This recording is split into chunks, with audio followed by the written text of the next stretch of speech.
Welcome to another enlightening episode of the Nigerian Community Chronicles Podcast, the platform where we celebrate the stories, impact, and influence of Nigerians making waves across the globe. Today, we are honored to be joined by a truly exceptional individual whose journey transcends borders, disciplines, and sectors. He is a distinguished scholar, banker, policy analyst, sociologist, and academic with over 30 years of experience in researching, teaching, consulting, and strategic leadership across UK, Europe, and Asia. With advanced degrees from the University of Nottingham and a PhD from the University of Sheffield, he has taught in leading institutions. He delves into complex intersections between management, business, data analytics, management, sociology, social policy, criminology, economic geography, international development, and political economy.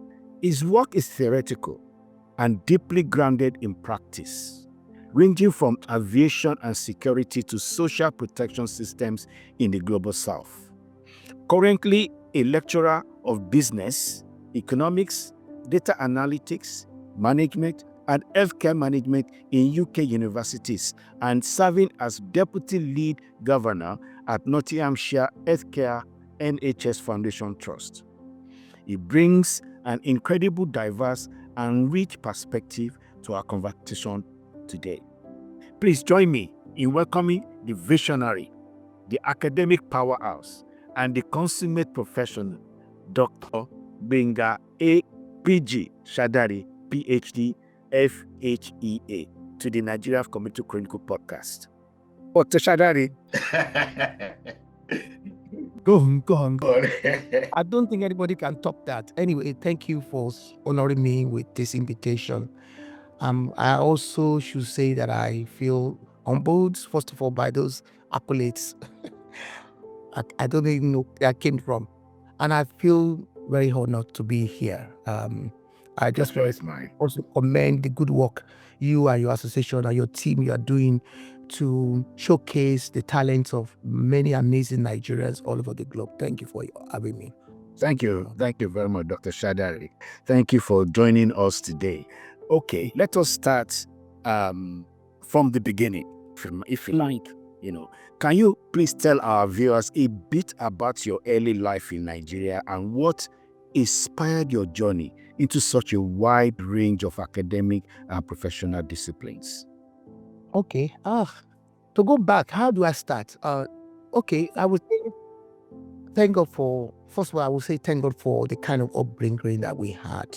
Growing up in Nigeria was not challenging. It was not too easy, but it was also filled with a lot of good memories. I think one of the things I would say about growing up was that we grew up in an environment, in a society at the time that was deeply immersed in all kinds of contrasts. It was very vibrant.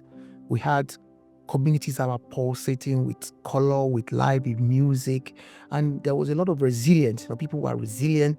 Growing up was actually good, but in the background of all of that, there was a dark shadow of serious social economic problems, challenges, which sometimes hindered progress, which caused a lot of problems, even for parents. So, and we were growing up in that kind of environment. I remember one of the things that stuck out, as I'm just recollecting now, was when we were in secondary school, boarding school, at Yalta, which I'm sure you know, the historical. And February 13, I think I was in Form 2 or Form 3, February 13, 1976, the assassination of Murtala Muhammad, and there was pandemonium. But you recall that before that happened, I don't know whether that happened during Muhammad. Okay, so that one, the only thing I recollect or remember about that was my father driving all the way to Oyo to pick us. And even going back, I remember all the accidents because people thought Nigeria was going to, collapse, or Nigeria was going to collapse. Yeah. Then the other one that stuck out with me was the Ali Mongo 78. Yeah, that was where we had to trek from Oyo to Ibadan. And you believe it? All the way from Oyo? Yes, and we didn't even know. We just noticed that we were at Ojo, we were in Ibadan. And then when I got to Ibadan, I had to go somewhere. There was no mobile phone. I had to call my parents, and they couldn't believe that I had moved and worked with other students. I'm talking of secondary school students from Olivet, from Fidelity Grammar School. As we were moving from each point, I don't know. That was one of the most memorable events in my life that speaks to the incredible resilience of Nigerians, number one, and how the student body, the national student body at the time, were able to coordinate all of us from different. And it didn't just happen in Oyo State or Western State that time, or just across board. Exactly. So, that time there was a lot of noise. Nigeria has always been a country of entrepreneurial people that had resilience, people that are incredibly, business minded. So that business mind was also something that I think our parents have somehow, and I think even when I look back now, because I'm now fully into historical things. I'm doing a lot of DNA. I'm doing a lot of family. I'm doing a lot of ancestry stuff. In fact, just some days ago, in one of my research, my middle name is, Christian name is Joseph. I discovered that my great grandfather, his name is mentioned in CAC, the history and the early beginnings of the genesis of CAC. And my great grandfather's name was Joseph as well. When I came across, someone even sent it to me from US. And I've been telling people this story, but I never had any evidence to back it up. So I now have, and we have this global platform on WhatsApp of all my family, relatives, cousins everywhere, second, third cousin, all of that. When I told them, they couldn't believe it because we knew the story, but there was no evidence. But some people have conducted research on CAC, and they were able to find his name. So that's the kind of things, Nigeria is a country we know. Now people are talking about Afro. Nigeria has always been a country, like I call it, a cacophony of Muslim markets, the rhythmic of traditional drums, and the different lively chatter of diverse ethnic groups. But at that time, maybe because of what happened immediately after the war, all the ethnic groups were coexisting. They are coexisting very well, and there was no. It's very good. There was no animosity, even though the economic action was there. So I think that context, all that, is how my curiosity, my personality was shaped and influenced. Because when you look at all the issues I've painted, they were connected some ways. They were connected, yeah. Because there was a time we had educational problems in Nigeria. We have always had educational problems, challenges. Those problems are still there. We've always had security issues, even though now it's more serious because now it's gone way beyond what it used to be. Like we have all these things. We have our own type. Ritual killing. And then we've always had governance issues, We've always had issues. And all these governance issues impacted lives across the board, across rural areas. We see children walking long distances to schools, and with many of these schools have dilapidated, structures, facilities. Remember, if you download my thesis, the opening chapter of my thesis was how I talked about some of these things, how I transitioned from business to the academia. And I was talking about when I was going to meet the governor. I couldn't mention the governor's name at the time, but I'd be able to mention something about him that people would know what I'm talking about. Because I was dealing with the high and mighty Nigeria. God helped me when I set up my business. You knew, Femi, you knew that time. Yeah. All the people I met. Definitely. You have an idea of something. And, we were dealing, and the governor of this particular state asked me to come. He wanted to give me a job. We had talked about it. So I couldn't get to Jos directly because there was all the flights from Lagos to Jos were cancelled. So I had to fly through Abuja. So I flew to Abuja, And I stayed in an hotel because you remember Frank Aibugun, my boss then. Right? Yeah, they say, yeah, for us, yeah.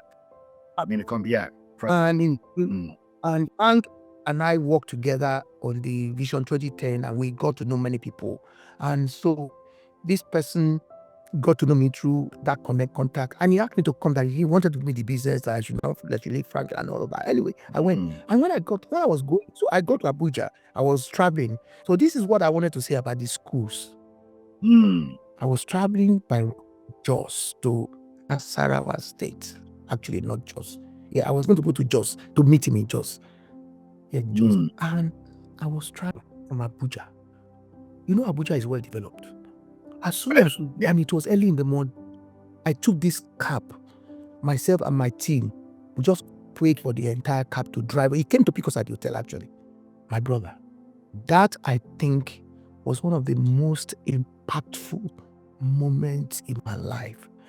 It made me determined to do a PhD and to switch from this rat race of pursuing money to actually acquiring wealth for transformative, profound, lasting impact, which is what my mission and my whole philosophy is all about right now. I saw schools with no roof, with no structure, nothing, and students who are walking. I'm not lying to you, Prophet. Students who are walking kilometers because I was driving on their road, carrying their books, and they were going to the school. And I was going to meet the person who was governing their state, who asked me to help him launder at that time over £2 million. And in this state, to him, and in the state, the children are suffering. Anyway, you see, it's and this was like 2001 or early days, after 1999, because during 1999 we went there. This was in 2001. We're talking 24 years. And the man eventually, I won't anyway, I know where he's so anyway, all these things. So as children walking on classes to school with the markets, people suffering, we had good people suffering with incredible amount of burden, financial people and families that were not financially stable, and even in the midst of that, we had problems with social cohesion, we had problems with adversity. So it was even difficult for, the society, the Nigerian society itself, and communities to bond, to become one. So my early exposure to Nigeria, to what I would call the Nigerian informal economy, which is one of the things I'm researching on at the moment, because our society, what I mean by informal economy is that anywhere you go in Nigeria, you see people selling things in front of their houses. You will see markets, women. You will see people in traffic. You will see vulcanizers. You will see people in businesses and doing susu and all of that. And when you think about the population of Nigeria as a 240 million population, 250. Let's even use 250. If you think about it, think about the 250 million. I don't have the data, sir, but you put all the numbers, add up all the numbers of people working in private companies, Shell, Chevron, and all the businesses, insurance companies, banks, all of them, and other companies that people have where they pay tax. Then you had the number of civil servants working in ministries, working in states. Sir, I don't think the population of all those people is up to 20 million. And that is why majority of our tax is supposed to come from.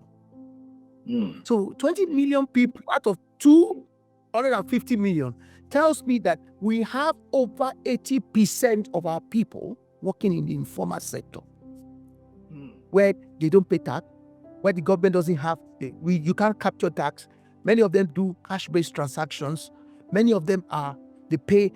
And so when you now link that to what is happening right now with the fintech revolution going on, where people are able to move money in and out through OPay, Flutterwave, all these companies because of technology, you can see that actually our society still needs, well, let me put it in a positive way.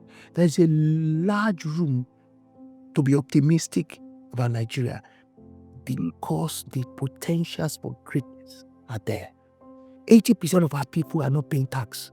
Thank you very much for that. Before Before we go, so I'm just wondering that, so actually answers two of my other questions, that I was about to ask you, that has actually given us a very good flavor of what led you, to the path, of your professional and academic disciplines, which is very detailed. Now, I want us to also stay in that particular, discussion. Let's look more into your education and academic journey. You understand? Your academic, credentials include, graduate, research degrees from both the University of Nottingham and the University of Sheffield.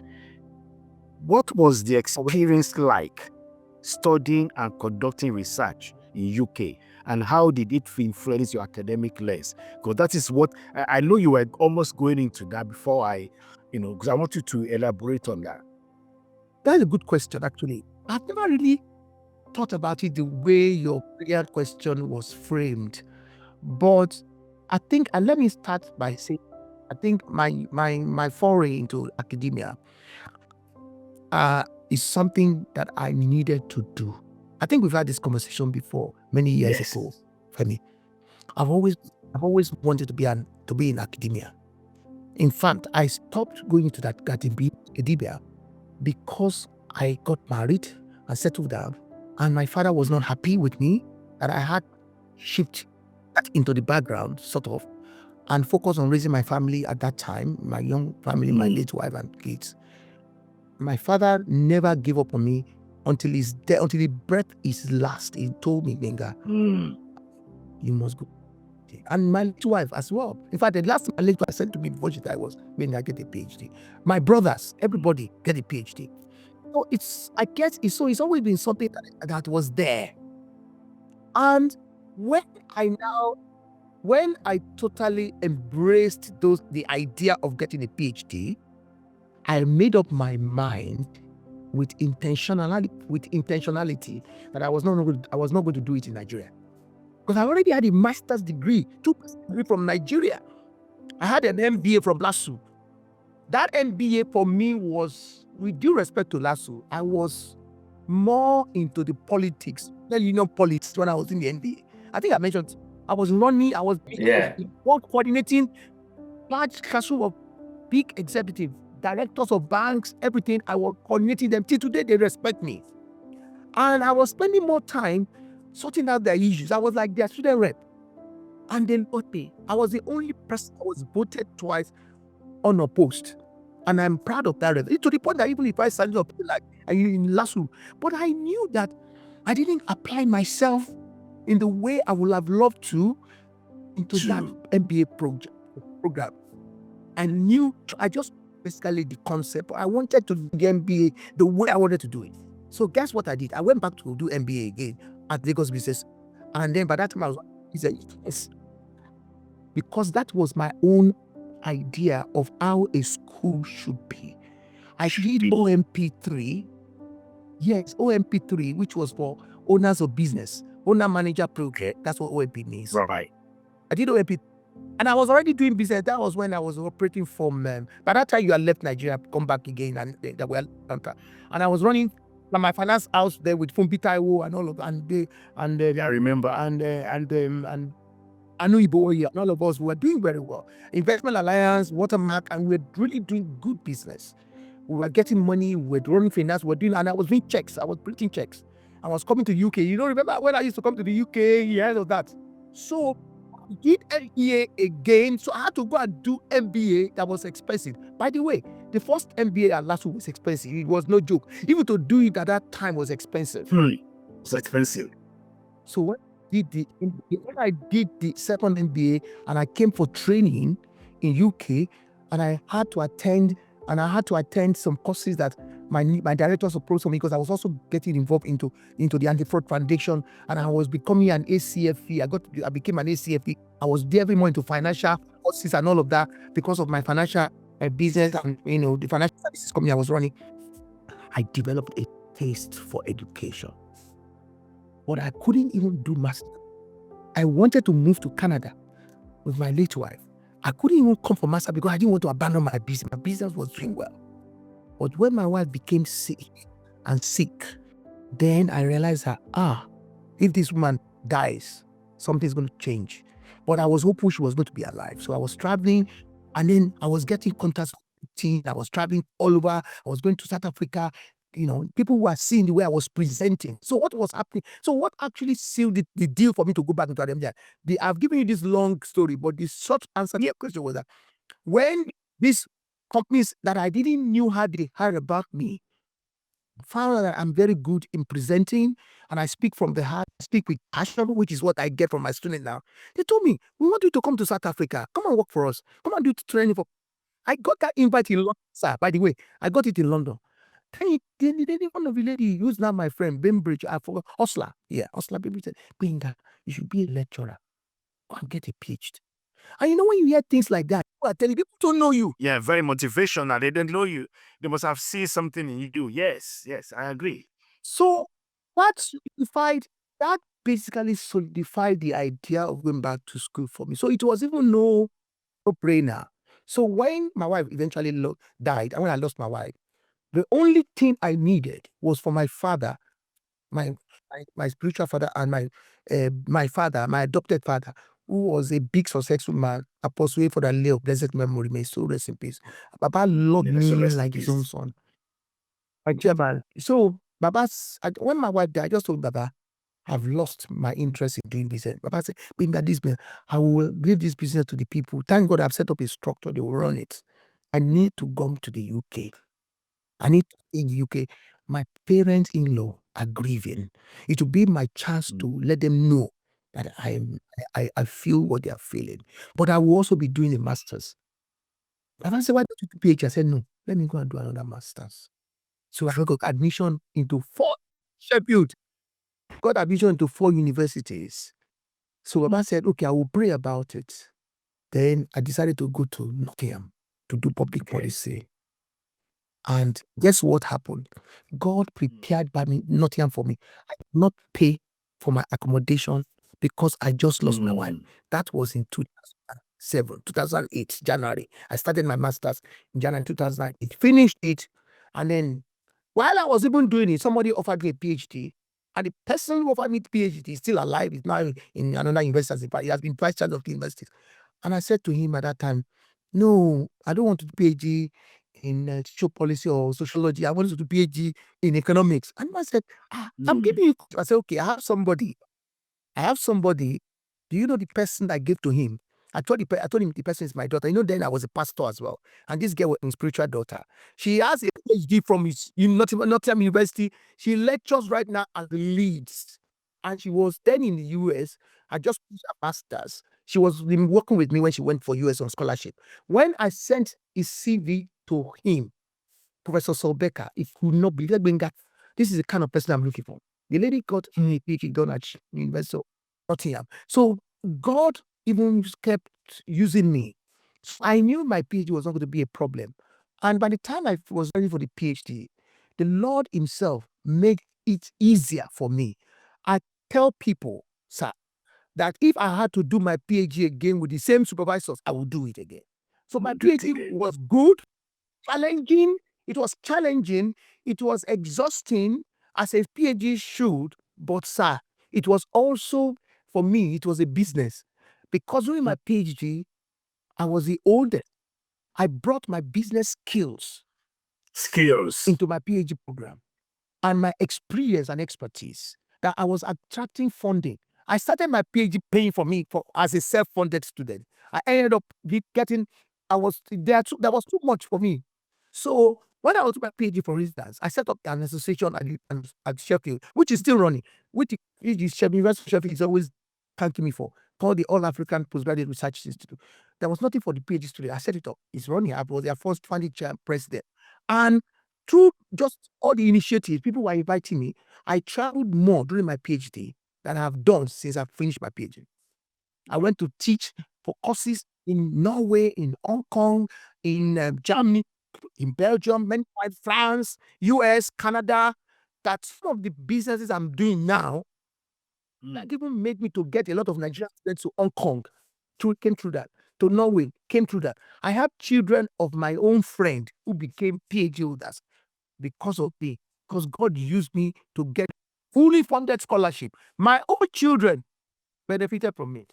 My son in America now, he went to Hong Kong and he was even offered a full scholarship. My daughter finished from Hong Kong. She was offered full scholarship. My daughter even finished the best of her class. My son, the same thing. Wow. And they have people studying in Oxford who came there. So, and the university loves me.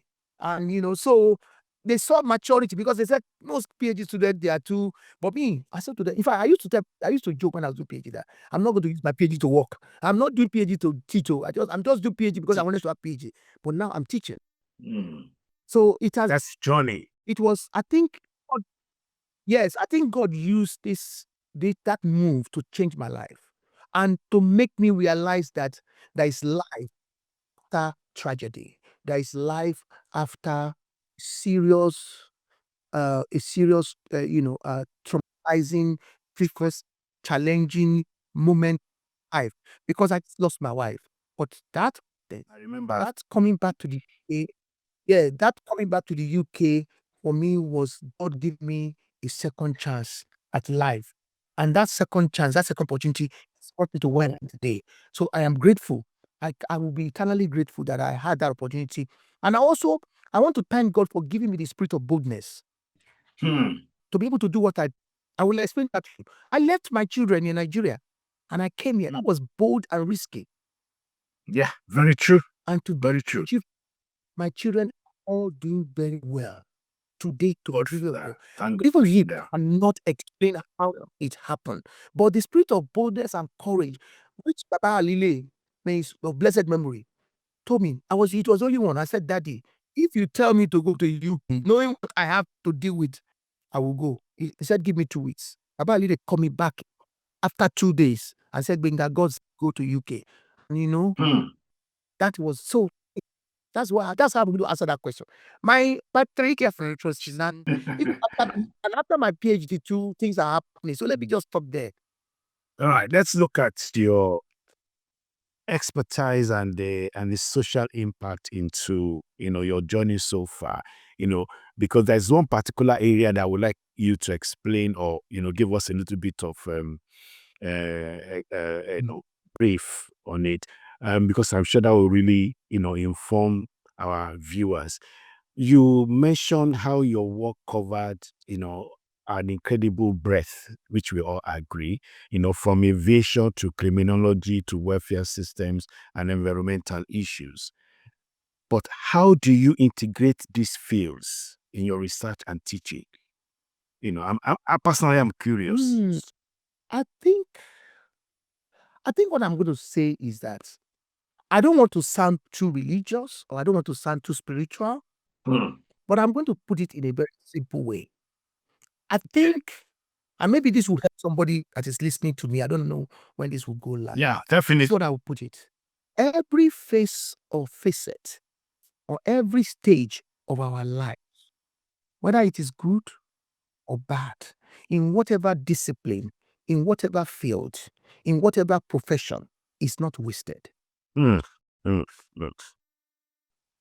All of those times we were struggling in Nigeria, some of them struggling, they set up things, and when we were doing things, and eventually those things gelled and started working, and then tragedy struck. We lost our wife, we lost business. That was a time I lost over 20 billion naira, people's money that people invested in my finance company and used to entrusted to us to buy shares, to do invest, and some of the people we lent the money to did not pay back. That was a time it was that bad that we had to be paying back the money. I remember I was on a flight, on BA flight to UK. One of my best customers, I would call that customers, they have loved me since the time I was running mortgage bank with some of my friends. Chola and Adiromund, all of that. Mr. Dada, all of us were doing that. And the guy knew the way I would talk about anything, investment and all of that. And the man gave me 50 million.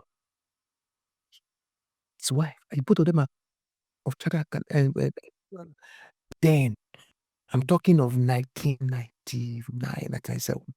And we are having problems. And the woman saw me traveling to UK on the plane.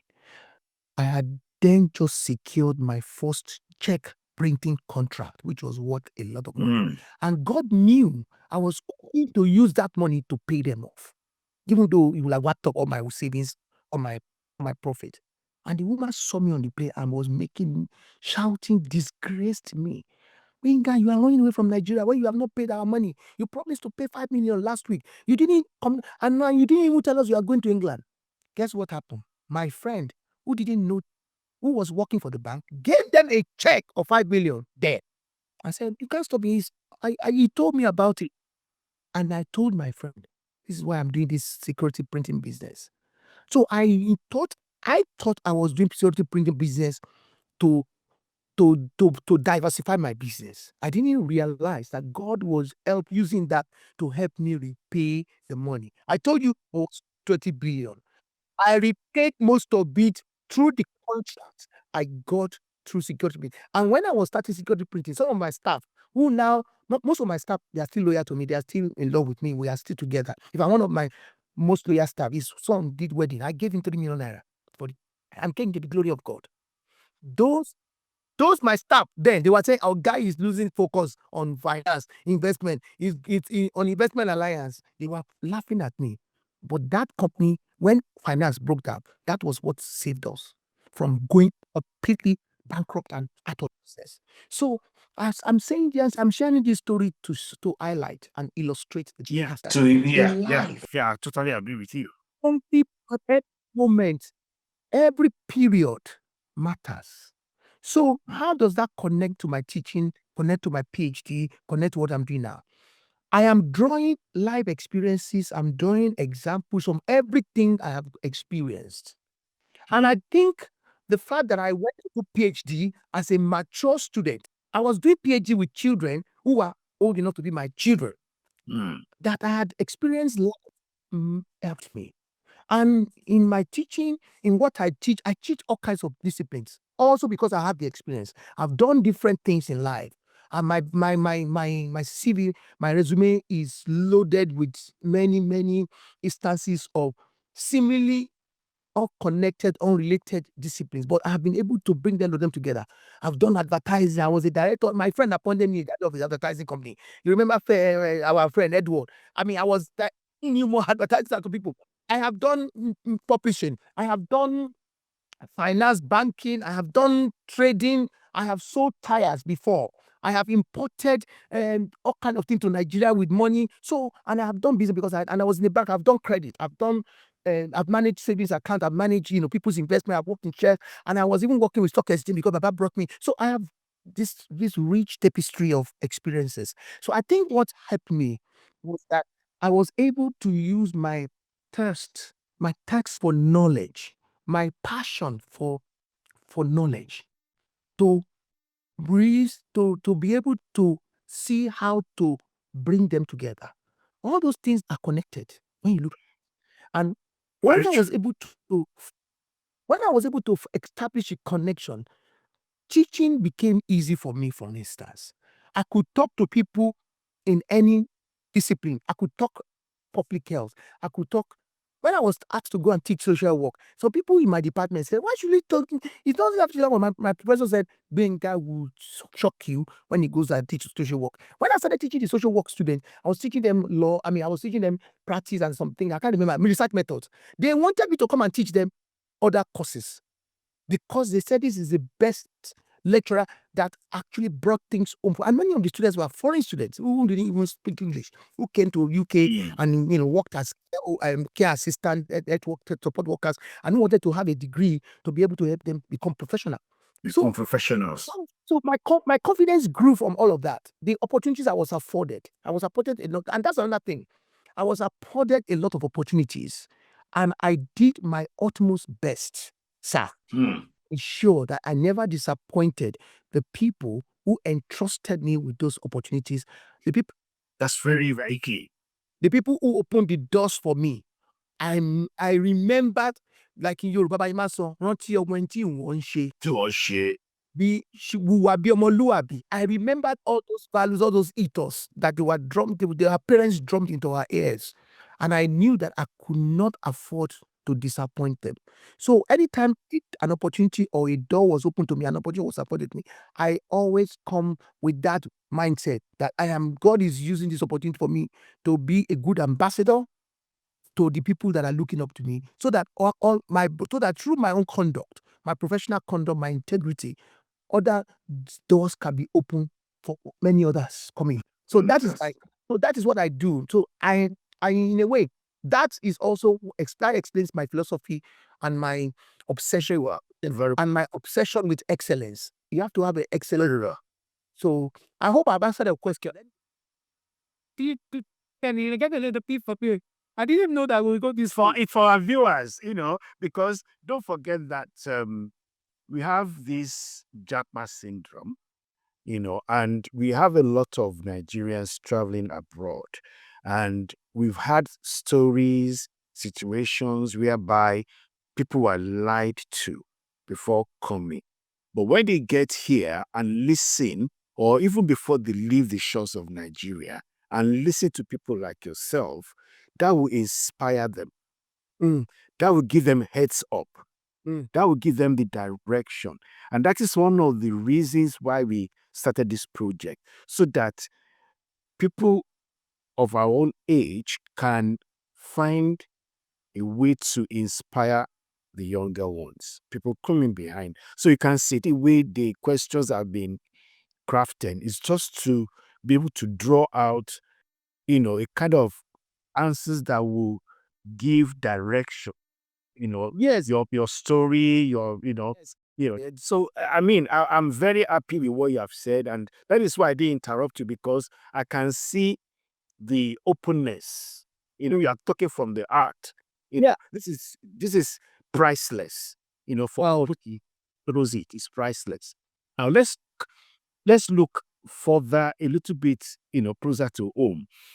As Deputy Lead Governor at Nottinghamshire Healthcare Foundation Trust, Yes. how do you bring your diverse expertise into the governance of such a critical institution? Oh, okay. Okay, I was deputy lead governor. So let me start. I'm no longer deputy lead governor, but I'm still a governor. I'm still a governor. Okay? Right. And I've been a governor for going to close to 15 years now. Right. They've never been able to get rid of me, thankfully. When I offered to step down, some people, they sort of, in a subtle manner, they will sort of come around and say, "Gbenga, we still need you." And I will tell you of the things that, let me start first of all, I will answer your question. But let me say that one of the things I think I will credit, or I will claim, I will say to my experience at NHS, Nottinghamshire Healthcare Trust, Foundation Trust, is that I've learned a lot. I joined for the purpose of learning. I've always told people, and I don't know whether you agree with me on this, I postulated a theory of NHS some years ago when I was thinking about NHS.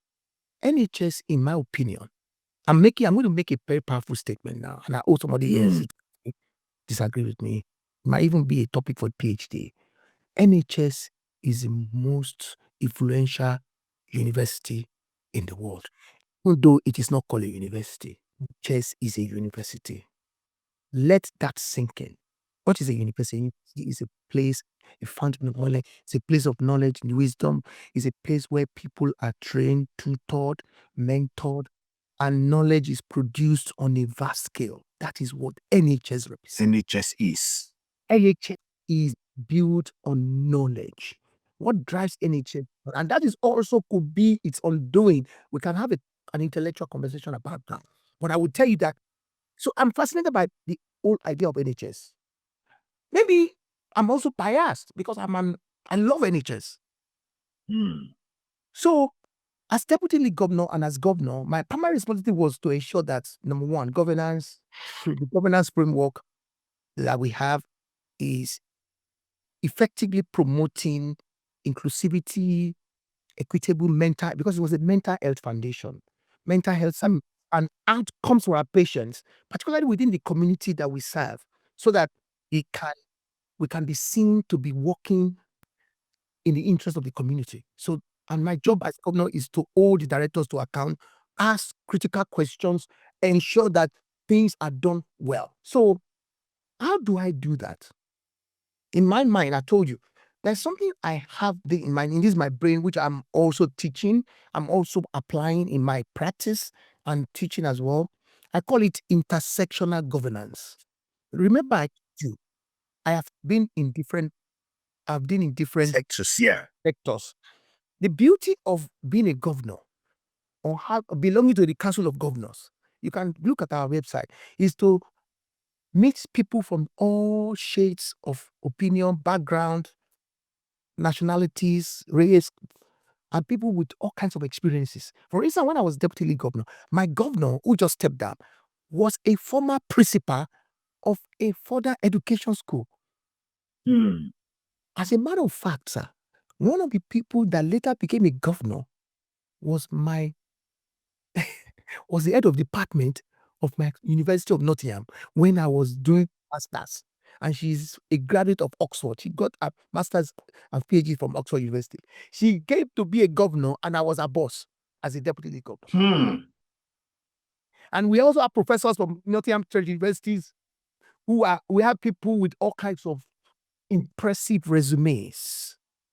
So how do you work with those people?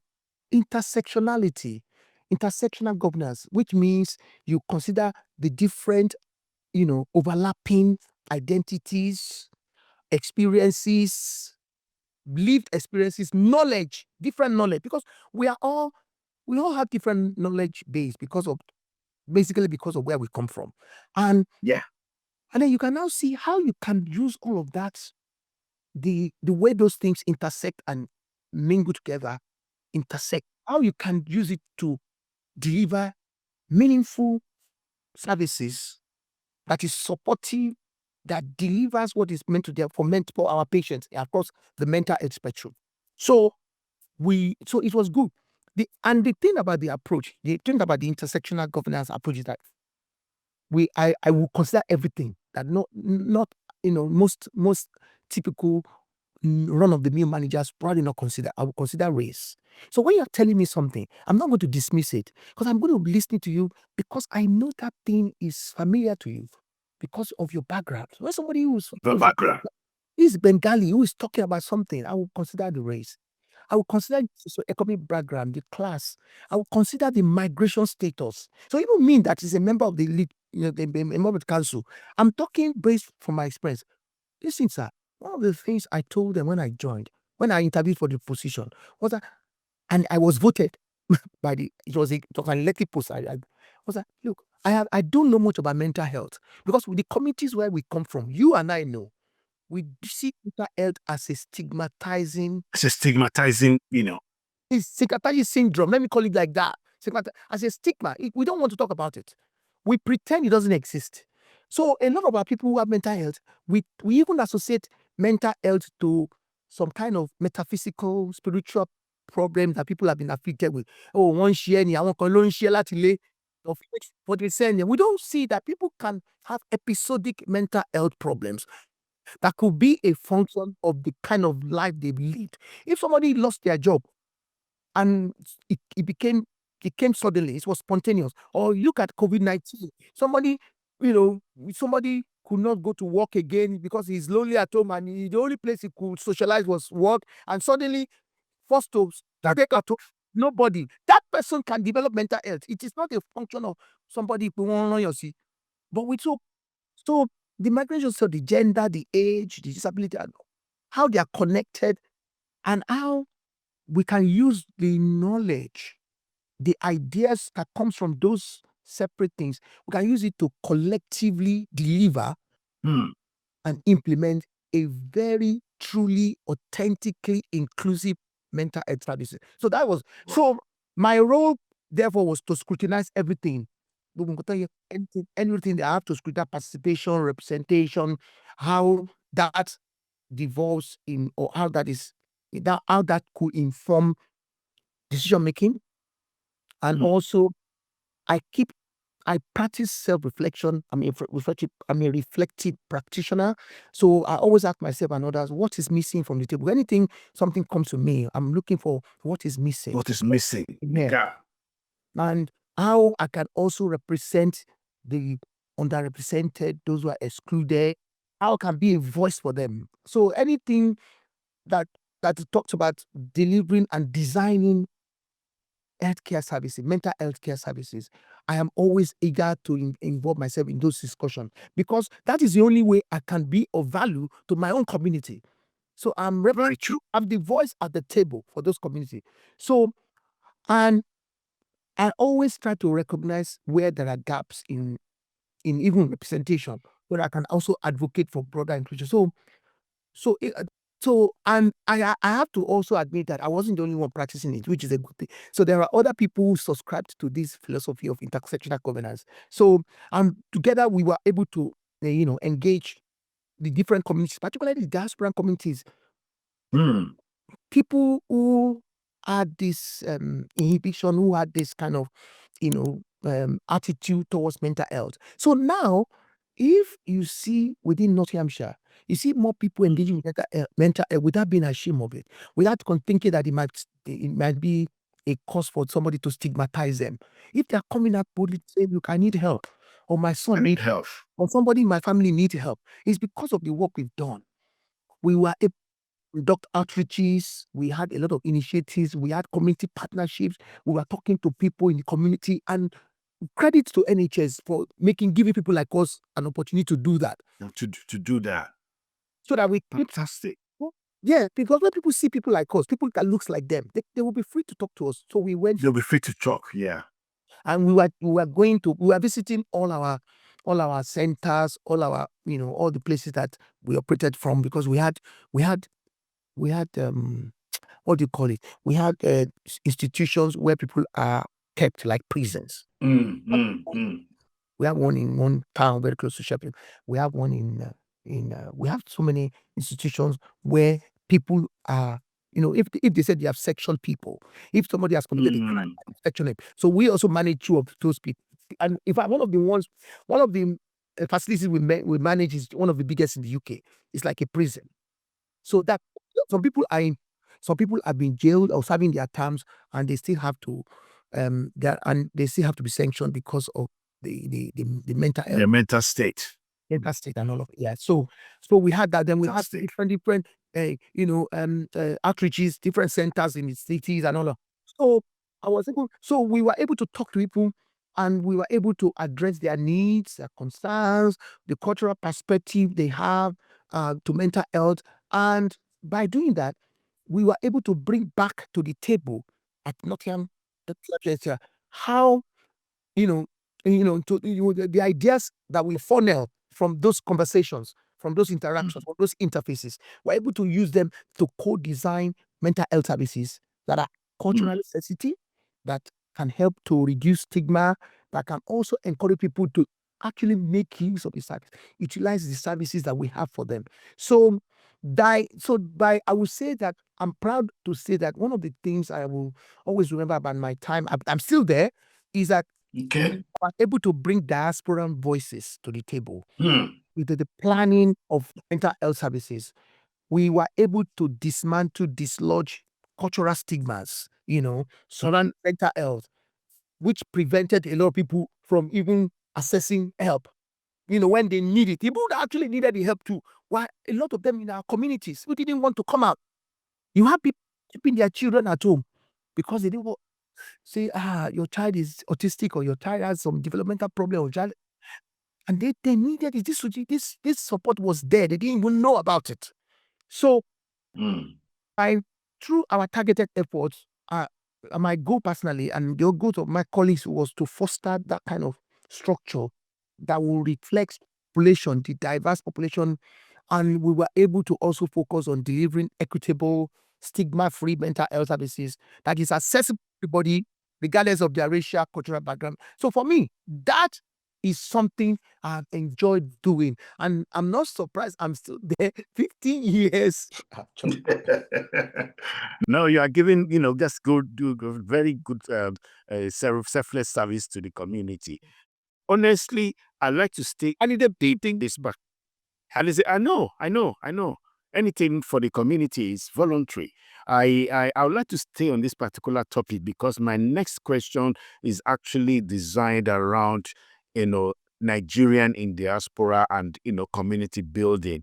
But before I go deep into that question, I'd like to first of all appreciate you for registering on NACAID. We got your registration, and I think, well, I'm sure you've had time to play around the portal. You've seen all the features and benefits. So, having said that, it's also, good for me to let our, viewers know that at NACAID, we are passionate about connecting Nigerians in the diaspora.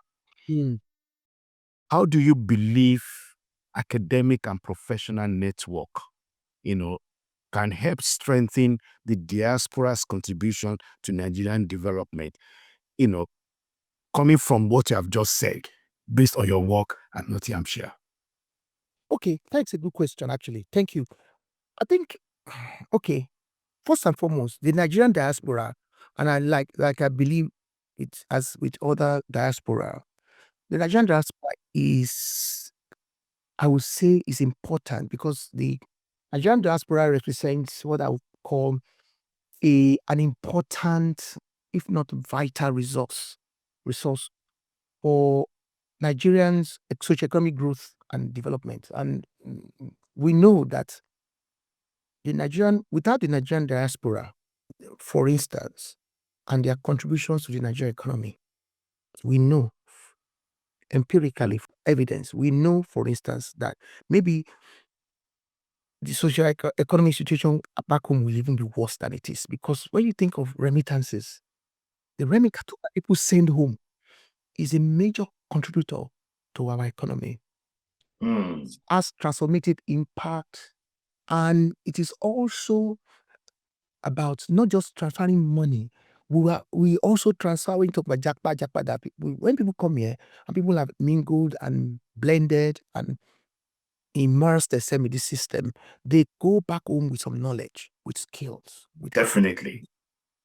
So why we may be talking mostly about remittances, because that people see the impact. Actually, when you look at the data on remittances, Nigeria is in the top 10 globally because of our population. When you think about it, now always we are just little behind India, Pakistan, and those countries are Pakistan and Nigeria they're similar in terms of population. So we send home annually is huge. It's huge. It's keeping family because it goes back to what I was talking about, the informal economy.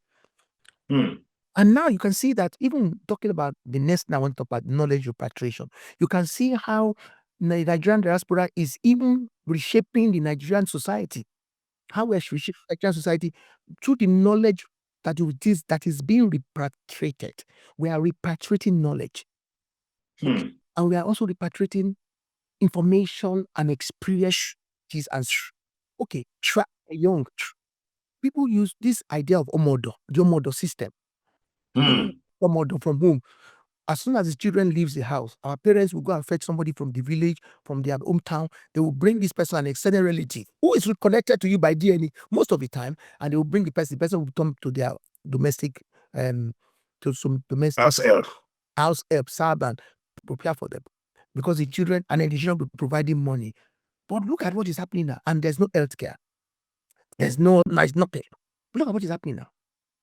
Because of knowledge repatriation, people, and also because this is important, Feni, majority of our people in diaspora end up in healthcare, even if they have not had any experience of working in healthcare. We have people who read engineering, who read mathematics, who read philosophy, who are working as healthcare workers because they couldn't get a job. So the healthcare became the first port of entry. The employment market in these foreign lands. It's the same in America, it's the same in Canada. Yeah. And over time, some of the people who worked in healthcare, they've transitioned from the lower level to senior level because they went back to school to acquire certificate in public health, something related to healthcare, in social work, in healthcare management. And now our people have become a force in that sector. If you look at the NHS data, the number of Nigerian doctors, the number of Nigerian nurses, the number of Nigerian support workers, social workers is huge. In fact, there is a shortage of nurses in the NHS, not just of healthcare workers. And they rely on Nigerian workers because also over time, despite the fact that we have a very poor healthcare system in Nigeria, our universities are still producing fantastic graduates. When they come here, they shine because the facilities is there. And so, what has happened? I'm talking about knowledge repatriation. I'm breaking it down. Now in Lagos, in fact, I was part of the conversation 2 or 3 or 4 years ago. Now in Lagos, you have people who are now running care homes or care agencies. And now, you and I, we don't need to depend on our parents asking for help from a family member or relative in our hometowns or villages to come and help them. You can literally contact many healthcare agencies in Lagos, in Ibadan, and they will provide you somebody that will look after your parents. They will provide care. They will deliver care. They are care workers. So we didn't have that 10 years ago. We didn't have that Very 10 true. years ago. So that is one of the things that our expatriates, I call them our diaspora. So what I'm saying is that because of what we have contributed in these countries, our people, they've leveraged the intellectual capital they have acquired or that they've been exposed to also foster innovation in Nigeria. Now, even now, the healthcare system, and we still have problems with the healthcare system, but innovation, and then to build capacity, because now a lot of people who would never have thought of working in care home or will have worked as a support worker, they don't see it as a kind of low-paying job anymore, because a lot of people that came to this country in the late 1990s and 2000, they were working as care workers, they were working as cleaners, they were working as security men. A lot of them now are no longer working at those. Some of them have PhD. In fact, one of my colleagues who work in one of my campuses was shocked me the other day. He said, Uncle, sir, I want you to help me to become a lecturer or part-time lecturer. I said, oh, you're a lecturer. Do you have a master's degree? He says, I have 2 master's degree. What? I have even 3. I have one from Nigeria. I came here because my wife was recruited as a nurse. I couldn't get a job. I'm working as a security man. Oh, what? You have 2 master's degree, 2 from the UK. I said, bring your CV. He just started his PhD. And this is a story that I can tell you, sir, is replicated. That's why you will see Nigerians driving taxis in UK, abroad, they have PhDs. So when people say Nigerians are the most educated anywhere in the world, we don't play with education, sir. We may not be seeing the impact, but I'm telling you that the knowledge is being repatriated back to Nigeria. So that's one of the things I would think for me, the diaspora community, and we can build on it. The diaspora community need to see the potential. So how do we build on it? We should be talking to policymakers. I was involved in a conversation about setting up a social work registration council in Nigeria and making it official for this. It's already, they've passed it. We're also involved in a legislation about setting up an association to regulate people providing care in Nigeria. It is already on the ground, sir. That is how we can all play our own little role. Working with universities, I'm also working with universities. My brother is a professor at the university. I work with them to deepen research knowledge because a lot of our lecturers don't have access to internet. We are doing a lot. I got a tech fund funding to do research on Nigeria's history on AFCTA. They are publishing a book on that. We are also applying for another fund to promote my PhD thesis. So we work with universities and scholars. I've got a lot of university lecturers who wanted to do PhD, wanting them scholarship abroad to come, fully funded. So we can all play our part. We can set up development organizations. Market can set up a mentor charities, what we call charities, set up them in UK. And many people are doing that, by the way. I know people that have, in fact, yesterday on Saturday, I was having a conversation at our event. And Gbenga, my namesake, who is living in Oxton, told me about another Gbenga FHEA. You can Google the Gbenga FHEA Foundation, how they are supporting people in Nigeria who have no roof in their schools, who cannot pay. $100 can change the life of a search. When the Osun State Commissioner had it, they told it to Nigeria. And Gbenga is US and is making impact with another Gbenga in Nigeria. Gbenga FHEA Foundation told me, I said, how do you know? I said, Gbenga FHEA. So they are raising funds in abroad. Do you know how many Nigerians are in Texas? Do you know the population of Nigeria outside this country, after Nigeria? So we can all and we can work together to develop frameworks that are robust, that can help to facilitate all this engagement with ourselves. So this is why Ashawa, the initiative I'm doing with the Yoruba cultural heritage thing, and we are coming up with Ashawa. This is one of the reasons why we are doing it, so that we can then bring everybody together. Ashawa Day, we started it as we thought it was a good idea. At the party we had on Saturday, 8 people said, we want to come for the event. We want Ashoke. Today, they paid. We have not even done the advertisement. I'm not even following the social media advertisement. I'm just doing word of mouth. So people realize, I think there is hunger in the diaspora community to do something, to not only project our culture and protect our culture, to project and protect it, but to also ensure that we are doing something to promote development back home. Very good. Very true. So we have to, we need more of this. We should create platform like this. Your platform is fantastic. Naked is a fantastic platform for us to collaborate virtually. We can do research, sir. Do you know that our language is spoken in many countries? Do you know that among people that have in Brazil, in Brazil, in Cuba, in Trinidad and Tobago, in many Caribbean countries, people are teaching our language at American universities in Europe. Our language is going global, and yet our own children in UK, they don't want to speak our language. Can't speak. They don't want to speak. But it is our fault that we didn't treat it. So we can do that. We can do research on Yoruba culture. The other day, I realized that Ifa is like Bible. And it was a pastor that was telling me, and I was so convinced that, it's true. Because you see, I have decolonialized my mind. A lot of us were taught with this colonized version of knowledge that rubbished and denigrated our religion, our spiritual foundation, and led us to see our own religion as evil. It just inferior. As inferior. It's not true. I am pushing them. That is why I am a pastor. I am part of Ashawa Day. That is why I can be an Oba right now, and I can justify it as a pastor, and I will not, and I will do all the tradition. Let them come and challenge me. Our culture is rich. We have to understand that the colonial masters had to erase our culture, and for them to try, had to present it as evil to justify their inhumane.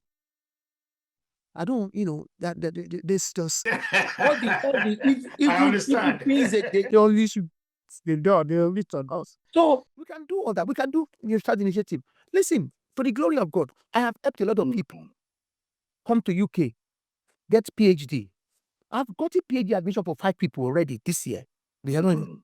And just to connection, talking to people who are our own people who are in right places, and they recognize that the position they are occupying is not for them only, it's for the community. So we are doing that. So I mean, what we just need is to have more of such, more such. So we have Nigerian universities where there are many Nigerians lecturing. We can start partnership with Nigerian institutions, because when you find Nigerian teaching in Nigerian in UK universities, you'll be amazed. We can also help universities and schools in Nigeria to develop curriculum. We can do training for faculty members. We can do research. We can collaborate. We can even use virtual means to do that. And when we do that, we can then begin to percolate and cascade, all the best practices, global best practices that we know, all the, principles and practices that are keeping the UK and American universities, the Western universities, the Western world universities that keep them in the forefront. We can do that. We can help them because we have also been exposed to that. We are also part of the system, and we can also help to expose them to cutting edge. In fact, one of the things that came out of APOG, that's the association I set up in Sheffield, the All African Research. One of the things that is coming out is that all the members, all the former members, former president PeeGee, they are all back to their countries. They are from Kenya, Ethiopia. You know that one of the ladies that was the vice president, she's an Ethiopian medical doctor. She asked me to link her to NHS. She's currently in Netherlands. We have people from Rwanda, from Ghana, from Egypt, from Namibia, from Auckland. They are going to preach they are preaching the gospel, if you like, of our epoch. One of the people that joined me in setting up the fund, Dr. Michael PeeGee, is currently at the University of Oxford. He's a senior he's a professor there. In fact, when he was recruited and the first interview he had, he mentioned epoch. That is number one. Number two, one of the presidents that served epoch, a Ghanaian, just joined Oxford 4 months ago. So the vision that I had is now going and opening doors and sitting at the tables in prestigious universities. We all did PhD together at Sheffield, all these guys lecturing at Oxford University.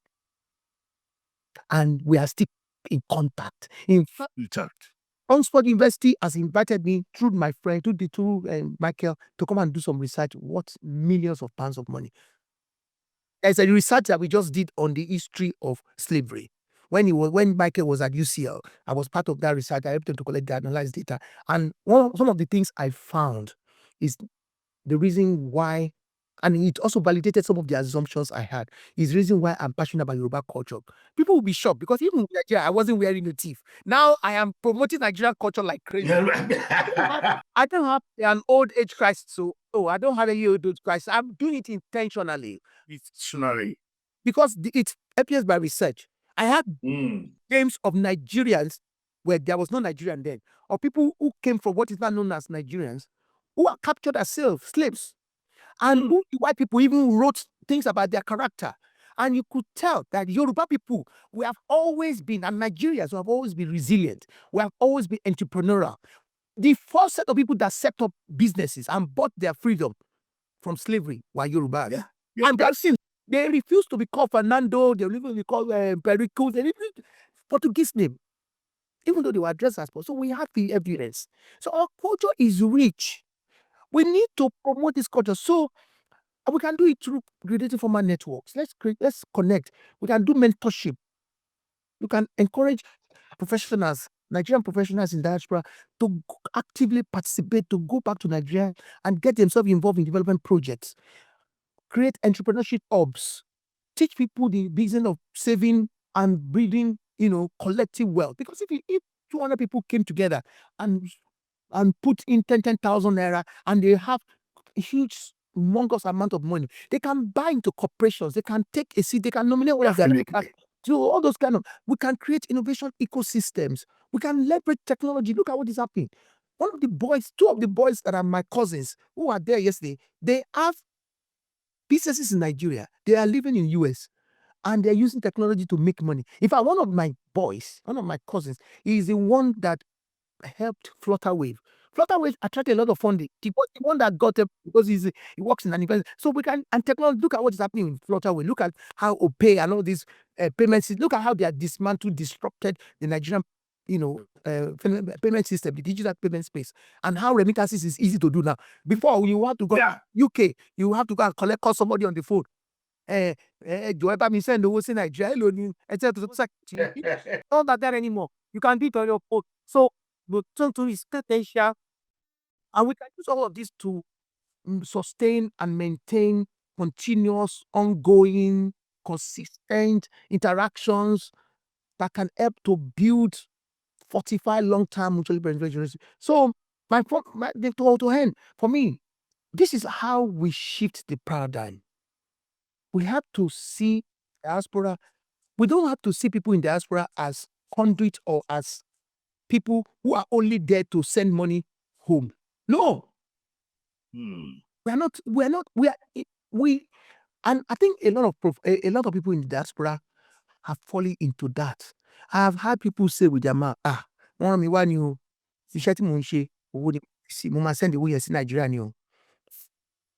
Mo ní láti ṣiṣẹ́ ni àwọn tó rán mi wá. So we've seen a lot of Nigerians, when they are here, they work. Yeah. No social life. They are not connected to other diaspora. They are not interacting. They are not gaining knowledge. I know people I met in this country who came from Nigeria with degrees and who have never gone back to university. Despite the fact that it is there. The system allows you to go back to university, take student finance. They will even say, no, they don't take student finance. And they will just content driving or doing security. That is a mindset problem. That's one of the things that diaspora, we need to educate our members who are stuck. Very well. We need to educate people who are not taking advantage of the benefits of this society. Affordances of education, student loan. Well, now they are doing student loan in Nigeria. They can take it every day. I don't want to take it. Take the student. Do you know that I teach students in other universities who are Romanians? They take the student, they come to school. They don't even speak English. Their English is up. But our students are not. And listen, let me tell you, I keep telling people, Romanians and Hungarians, they will take over this country in the next 50 years. So people should not just see themselves as, I've been sent here to make money and remit money home. You are not here to remit money home alone. You are here to get to fund, initiate yourself in the system. You are edged. There are people who live in London. They have never been out of London. They live Very true. Postard communities. Postard in Peckham, in Plumstead, in Greenwich. They live in cluster communities, and all they know is within that cluster. Is that cluster? And yet we have Nigerians who are in Oxford. We have Nigerians who are getting PeeGees in Oxford. Nigerians who are working in the best hospitals. When I tell my students, look, there's a program I watch on BBC, Surgeons at the Edge of Life. Surgeons at the Edge of Life. You need to go and look for it. There's a Nigerian girl that is leading, that is part of the team that are changing the narrative about new frontier medicine and surgery. A Nigerian girl who did not school here, who got trained, and she's good as a surgeon. She's doing complex surgeons. Complex surgery, sorry. These are doctors who are doing, they call it surgeons at the edge of life, because these are surgeons that are pushing the boundaries in surgery. What we know about surgery, how the future of surgery will look like. They are the ones. They look like. And this girl in Nigeria is one of them. In Nigeria.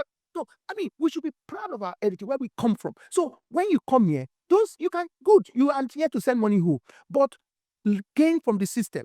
Go to school, acquire knowledge. It doesn't matter where you start. I have people who are working in toilets, cleaning toilets, who are now social work managers, I have two experience of people that I know who used to work for some people in a care home or working in healthcare, because I've been with NHS for 15 years, by the way. I'm not one. And I'm the one that encourage them, did you have English and maths? Do you have English? If you don't have maths, go and do maths. Go and register. Some of them will listen to me. Many people in London that I helped, go and do maths. Go and watch history. They studied history, they didn't need maths or anything like that. They will go and do maths. And they will now understand maths, because the person teaching them maths is teaching them one-to-one. And I will tell them, you can register to do only maths anytime in the UK. Anytime. They didn't know. And they brought it. Apply. You have your paper. Apply for through UCAS for social work. I've recruited to the glory of more than 500 people. Go and become a CEO. Two of them were working in places where managers who had no qualification were pushing them around. When they were doing social work, they sent them back to those places. And another Ugandan girl, Rebecca, not here. They sent back to those places to work as interns. When they graduated, they became the managers of their managers. They became the bosses because they are now qualified. They are qualified. This is how you use education to push yourself up. So we need to become knowledge partners. So we should not. What I'm saying is that let's shift the paradigm.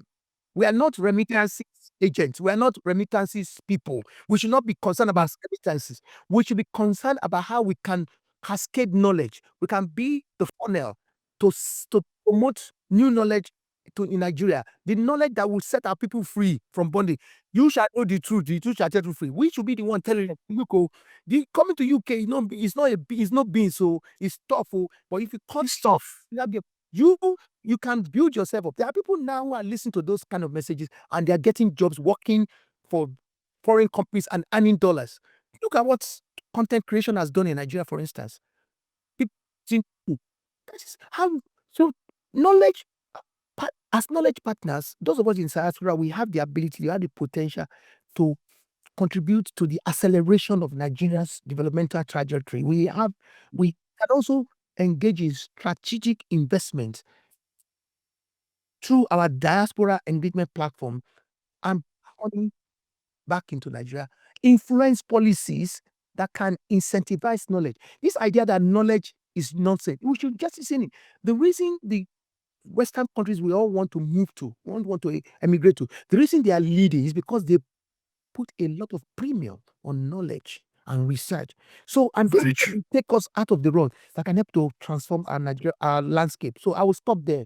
And maybe Thank you very much, Dr. Shadare. As we are coming to the end of the podcast, but before we conclude, is there a message you would like to share with our audience, especially Nigerians in the diaspora, about staying resilient and pursuing their dreams? Oh, yes, I can. I have a lot of messages. If you allow me, maybe let me see if I can. I was putting them down. I will just try to. I think we talk about how we can use policy advocacy to leverage and make impact, direct impact.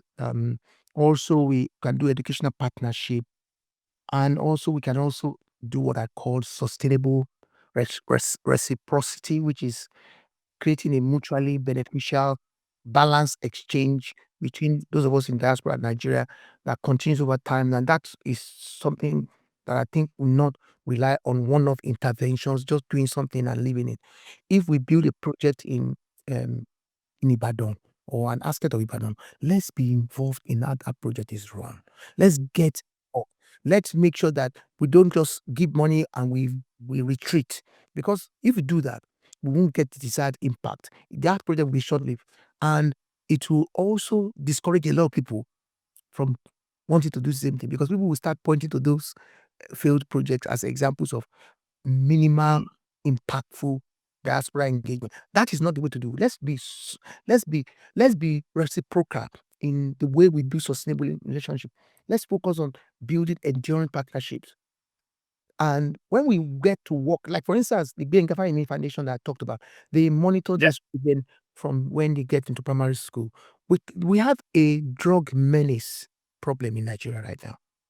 The professionals can do a lot in that space.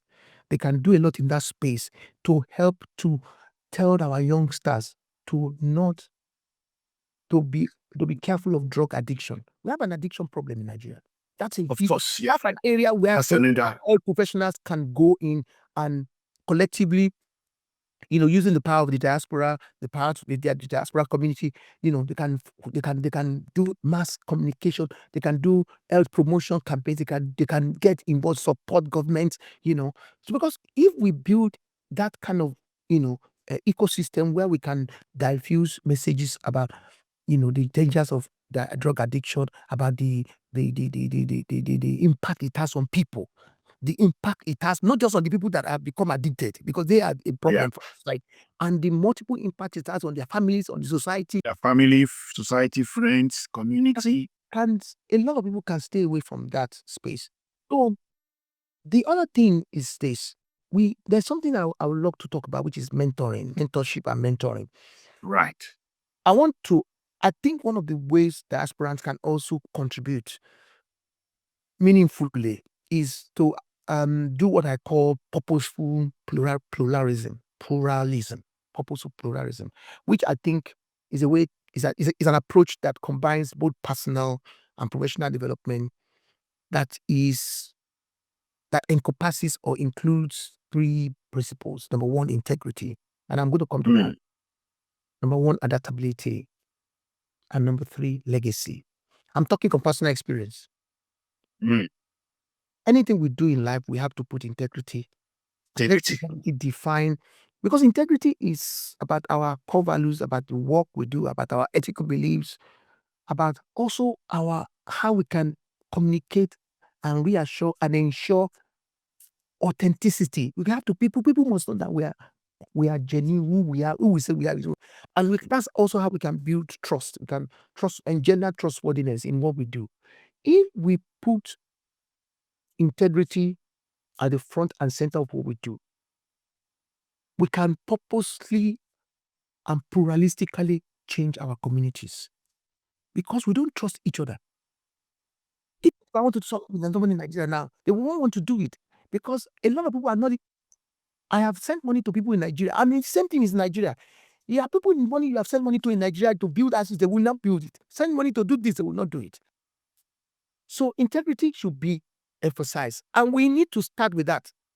We need to. The second one is adaptability. We need to always understand that embracing continuous learning across disciplines can help us stay versatile and innovative in an ever-encouraging life. I will tell you this. One of the things I tell my students, when they come to class, they are usually, particularly when they are coming to my master's class or financial class, or any module I'm teaching for the first time, I tell people the best way to learn is to do 3 things. Number 1, you have to relearn. No, you have to unlearn. You have to unlearn everything that is bad you have learned. There are so many things that we have learned that are bad. And knowledge has been increasing. Okay, when we were young, they told us about, for instance, I can tell myself, when we were young, they said we had how many planets? 9 or 8. Now they said, no, the planets have changed because Pluto is now a nanoplanet. It has been demoted. That means knowledge has changed. So knowledge is evolved. If knowledge is evolving, that means some of the things you yourself know, you have to unlearn it. Unlearn it. Are stuck in the rut is that when many people are not digitally literate, for instance, a lot of our people in that generation, they can't use common phone, mobile phone. If you give them a complicated smartphone, they won't be able to use it. Computer, they can't use it. They can't use. One lady was telling me yesterday that, in fact, today, I had a conversation with me today that I love to do PeeGee, but I'm looking for a job, but I don't have technical digital competence. I said, don't worry. Digital competence is you are not the only one. There are millions of people who are digitally illiterate, who are digitally incompetent. Go and learn. Tell your son to start teaching you how to do this, how to do PowerPoint, all those things. They can do things. So you have to unlearn those things and to relearn new things. So number 1, things. All the bad knowledge, throw them down, flush them down the toilet. Excuse me. Face. Yes, thank you, sir.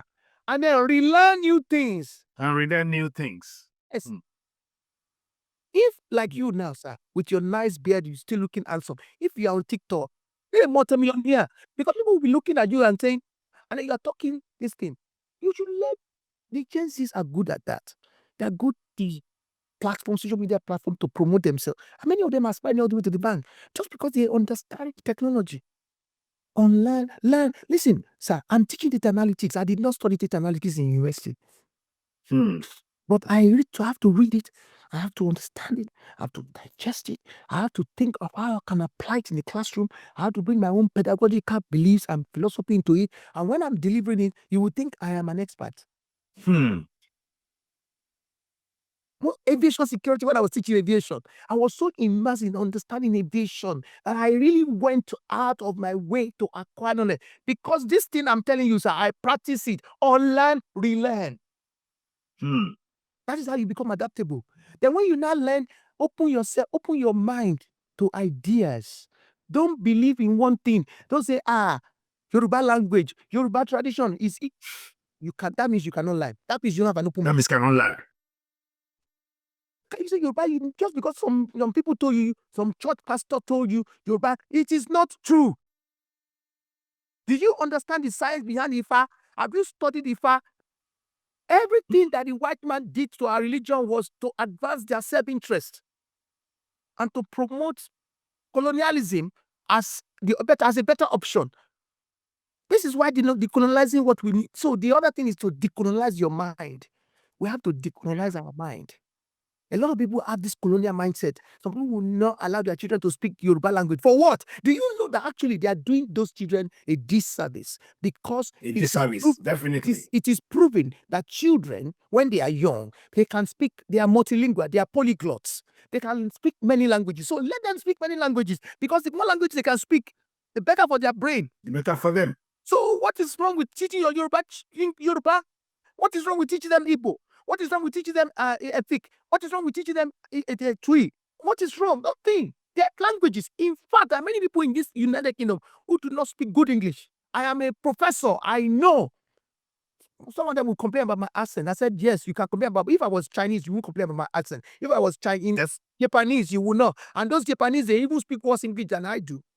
Very true. You will be looking at them, because also you have been told that anything that is white is right.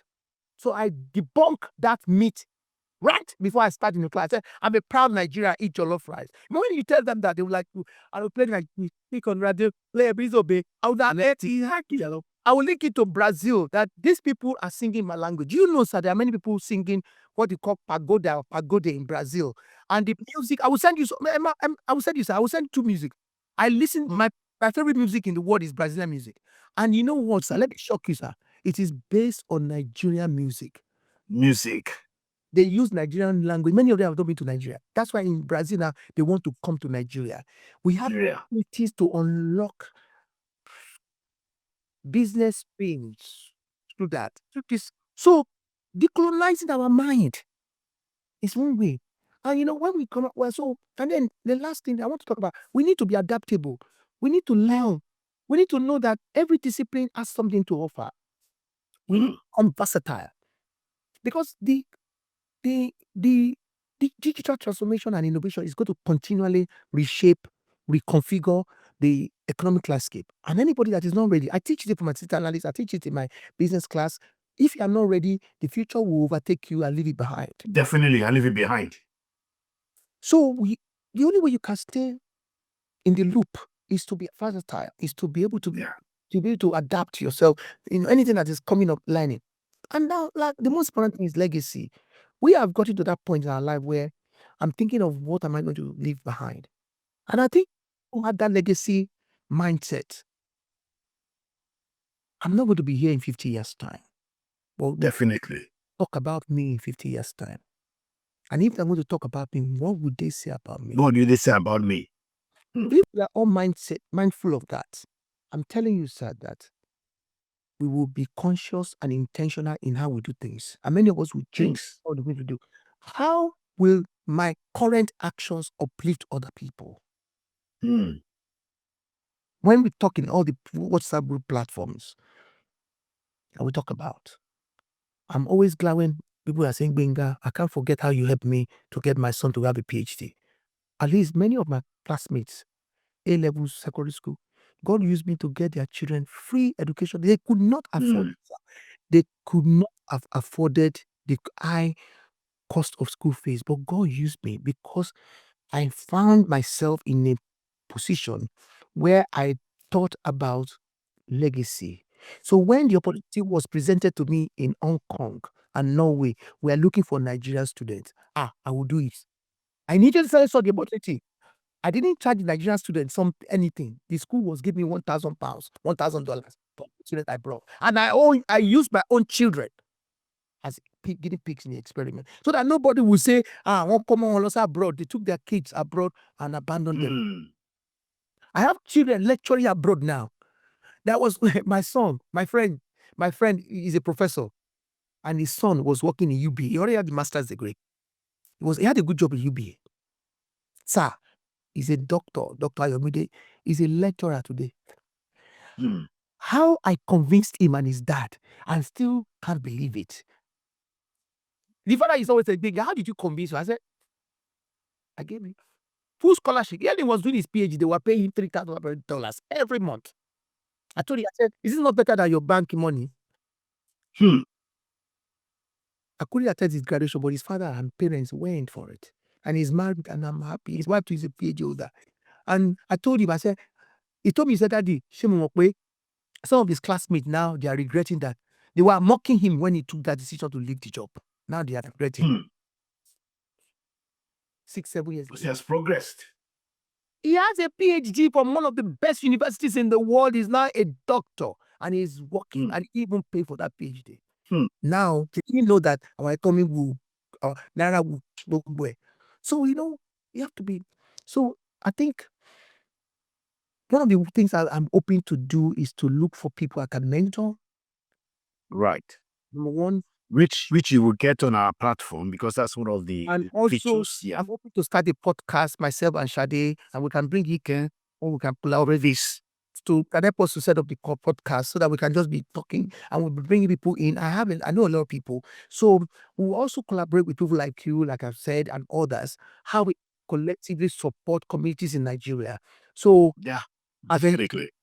And ways of doing that. And also, we will also see how we can create the pathways for Nigerian scholars, to tap into what I call the academic excellence here. Excellence, okay. We can also support Nigerian universities. Like for instance, now I'm already an external examiner and a faculty member of some universities in Nigeria. And sometimes when I'm having meetings there, I'm telling them, no, don't worry, this is not true. Because many Nigerian universities don't even have access to journals. So I'm using my base here to support, academics in giving them access to journals and all of that. To journals. I have many friends and many, colleagues in the space, in the education space in the UK, like Professor Seun Kolade, who is currently working with Dawn Commission.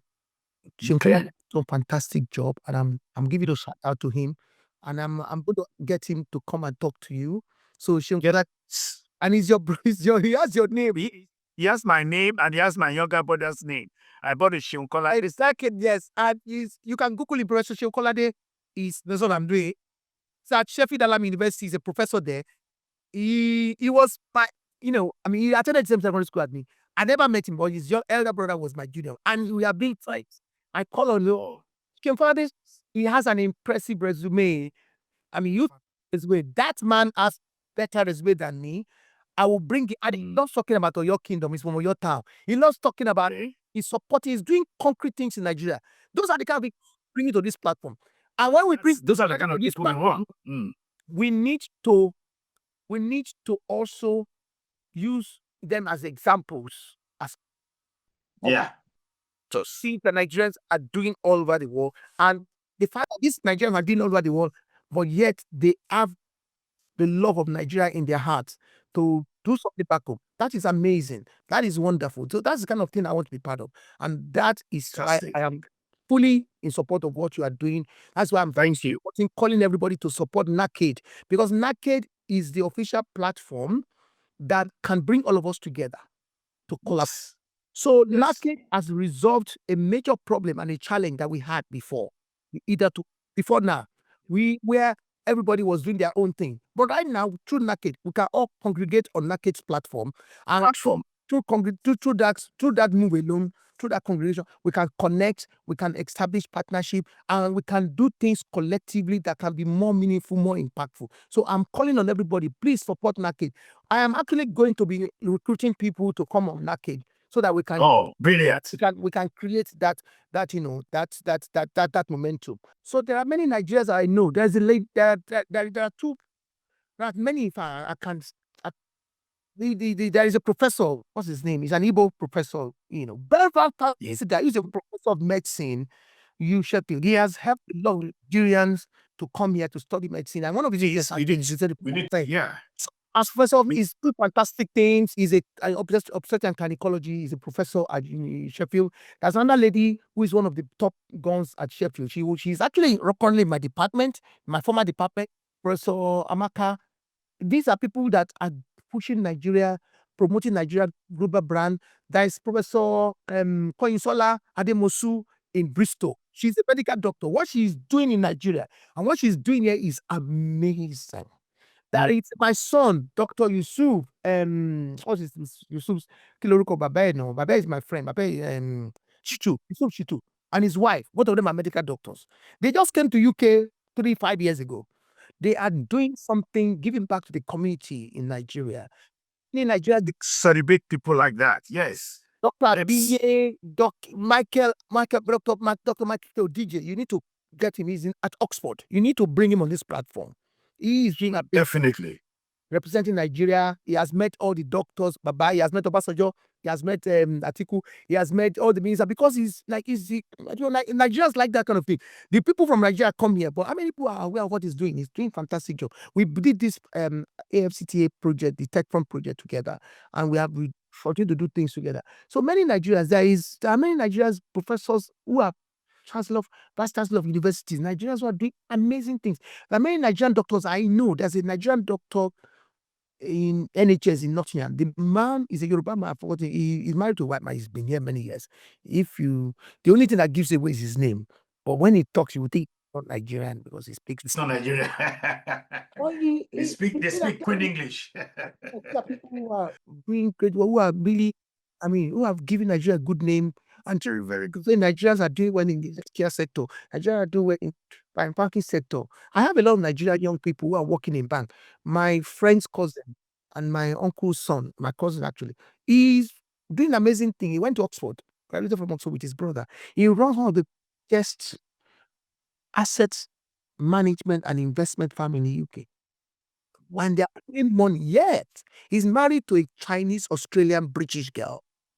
And wow. His brother too is doing the same thing. He was briefly in Nigeria, married to a white lady, and both lived in Nigeria. They were coming back to England.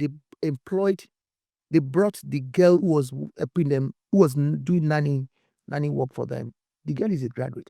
They brought her to the UK. The girl has finished her master's. She's staying in the UK, and they now in Dubai, and they help the front projects in Africa. So that is how we can use the diaspora power. Platform. The diaspora power to transport, to support, yeah. Very good. As we are coming to the end, how can people connect with you or learn more about your work and the services you provide? Website, email? Yes, I have a website which has been dormant, GbengaShadare.com. I'm going to revive it. We also have a Center for Social Protection and Policy Studies website. Both of them are coming back alive because we have to pull them down. And of course, I'm on LinkedIn. People can reach me on LinkedIn. I'm available. I have a large followers on LinkedIn. I have about 20,000 followers on LinkedIn. So I'm on LinkedIn, and I'm also going to set up my own proper website now because of some of the things I'm doing. And then, obviously, I'm also going to start a channel, a podcast, which will cement some of the things that we're trying to do. So people can reach me. I think the easiest way people can reach me is through LinkedIn. Just search for me on Dr. Gbenga, Dr. PeeGee. So PeeGee. So yes, you find me on LinkedIn, and then we can connect on LinkedIn. So yes. And maybe with time, the Our Day website too has my details. Okay. See my name, just Google my name. People will see my name. If you Google my name, connect with me because I'm on the NHS. You Google it, you see my name. You see your name is there as well. Okay. Lastly, as we are on the, is there anything on the horizon now for Dr. Gbenga Shadare? Are there any exciting project or initiative we should be looking forward to? Yes. So I'm sure you'll be excited to share that with us. Yeah. So 3 things. So I'm doing this Global South Policy Lab, which be the center that will help me to incubate and support innovative ideas, using diaspora power, diaspora expertise and knowledge across different communities of Global South. So it's not just going to be Nigeria, it's going to be across the Global South. The Global South are those countries in the geographic Global South, apart from Australia, most of them are underdeveloped or developing. So we're going to be fostering collaboration. We're going to be doing research. We're going to be doing policy development to address present issues faced by different ways. Because actually, a lot of these problems can be resolved through innovative, impactful policies. So if you talk about building institutions, for instance, look at it. Nigeria, we proposed a Nigerian social protection policy. It took a while. It was implemented. I actually did my PhD on that. And the social investment that people are saying that we I'm one of the few people that has done PhD on that. In fact, I know of only 3 of us that have done it. One of them died. Banji, we did research together. Banji is late. May so rest in peace. Then we have a girl who actually was inspired by my PhD to do a PhD. Nena, she just got a PhD 2 years ago. And only 2 days ago, I found out that Dr. Shimola Goju used my thesis. Also wrote something. So we have a lot of people doing this. And I've been part of. So if the only thing is I just want to reach out to government to involve those of us in diaspora who have expertise, who belong to Definitely. communities of practices where we are able to even engage with other professionals from other places where we can share and we can deepen our knowledge. So I'm writing a memoir. I'm writing my book, which is going to be looking at my survivor as a transdisciplinary scholar. And I will be talking about the kind of strategies, some of these I've shared here, and mindset that I believe can help people to thrive in Definitely. fractured and complex environment. Because I have an example. I'm a product of all of those things. So, this is also what was going to drive my mentorship program. My mentorship actually attend that. So I will be looking at how you can benefit, you can tap from the different discipline, how you can incorporate a multidisciplinary perspective into what you do. And how you can blend that with your personal resilience and all the tactics and all the things you've learned. And how you can use all of that, mix it together, blend it together to navigate and overcome any challenging environment. Listen, I've been a support worker in this country. The support. I got my professor introduced me to somebody. No, my colleague, we were doing PeeGee, both of us are the oldest. I didn't even know what support work means. He said, Gbenga, I run a recruitment company. You want to work as support worker, you don't have any job. Meanwhile, that time I was just doing advocacy. That's how I got into NHS. And he recruited me and he will put me in to go and do 3 days sleep. I will pay me sleepover. I've done it. And I will be walking in the night in roads that are dark. And I'll be making noises. And I've done it. Yeah, very true. Very true. Volunteered as a worker in care home. Yeah. I was cleaning people's pool. I was washing, giving people personal care. Yeah. I had to do that to prove to people that there's dignity in labor. So There's dignity. Yeah, definitely. There's dignity in I was doing some of these things while I was going back to school, while I was studying and PhD. In fact, some people told me, why do you do PhD for? Today, I'm using that PhD to work, to remain relevant. I don't think, sir, I will be talking to you if I didn't have a PhD. I don't think that people will know me if I didn't have a PhD. I have used all these things, this approach, this mindset to help myself. And I think I can share that with people, cascade that, and help people. Very true. And how you can navigate challenging circumstances. So that's one of the. So the other thing I'm going to do is I'm getting involved with Ashawa Day. I'm part of a more. I'm investing, and I'm investing. I'm sort of doing what is called angel investment right now. I'm investing in different projects, little amount of money to support people because you have to put your money where your mouth is. Some of those students, some people I'm working with now, they were once my student, and they saw my entrepreneurial drive. In fact, somebody sent me a text I've not replied since morning. She wants to come and do business in Nigeria. She wants to do business. She's a Lithuanian. She was my student. I taught her international business economics. I taught her business planning. This was 4 years ago. I didn't know that she's a multimillionaire, but I knew she was a mature student. And then next day, when she told me, a week before she called me, my friend in Nigeria, whose daughter lived with me, he lives in Redeem Camp. He's a personal friend to the governor of his state in one of the eastern states. Yeah. And I've been to Turkey. I just came back from Turkey. I went to Turkey I remember a couple of weeks ago. And I went there to do business. My own funds, because all this medical tourism, I'm interested. There's no point. All the medical facilities we have. My brother has a clinic. He wants to sell it.